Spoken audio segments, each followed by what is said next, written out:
আজ 27শে শ্রাবণ 1433, 13ই আগস্ট 2026, বৃহস্পতিবার। আজ আমি শ্রীমদ্ ভগবদ গীতার কয়েকটি শ্লোক থেকে পাঠ করব।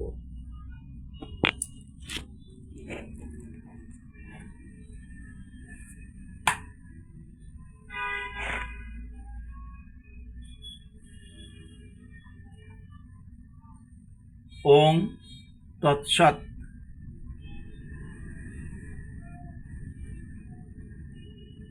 ওং নমো ভগবতে বাসুদেবায়।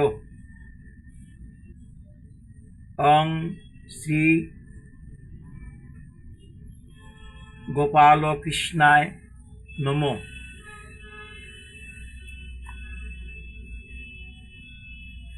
নির্ধারিত শ্লোক রত্নাবলী গ্রন্থ।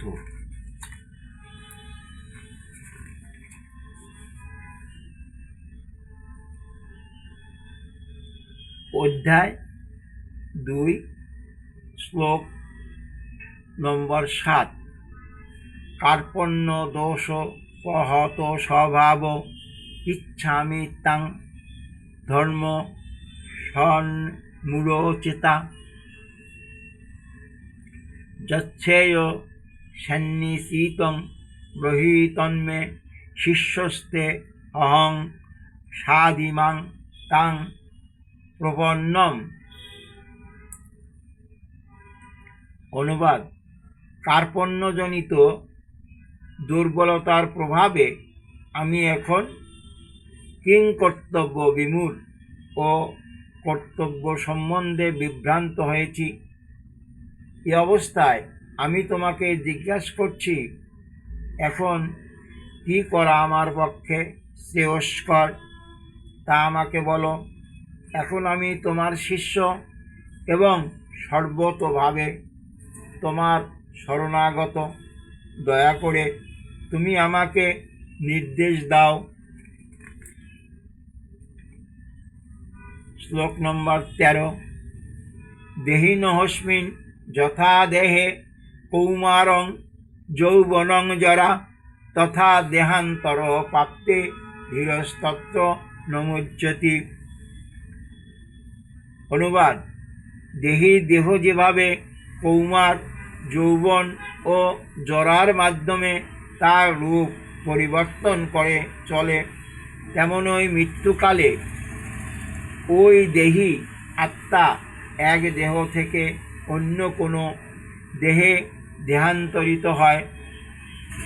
স্থিতপ্রজ্ঞ পণ্ডিতেরা কখনোই এই পরিবর্তনে মুহ্যমান হন না।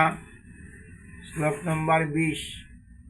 ন জায়তে ম্রিয়তে বা কদাচিন নায়ং ভূত্তা ভবিতা বা ন ভূয় অজো নিত্য শাশ্বত হয় পুরাণ নহন্যতে হন্যমানে শরীরে। অনুবাদ: আত্মার কখনো জন্ম অথবা মৃত্যু হয় না, অথবা পুনঃ পুনঃ তার উৎপত্তি বা বৃদ্ধি হয় না। তিনি জন্মরহিত, শাশ্বত, নিত্য এবং পুরাতন হলেও চিরনবীন। শরীর নষ্ট হলেও আত্মা কখনো নষ্ট হয় না। নমো ব্রহ্মণ্য দেবায় গো ব্রাহ্মণ হিতায় চ জগদ্ধিতায় কৃষ্ণায় গোবিন্দায় নমো নমঃ। হে কৃষ্ণ করুণা সিন্ধু দীনবন্ধু জগৎপতে গোপেশ গোপিকাকান্ত রাধাকান্ত নমস্তুতে।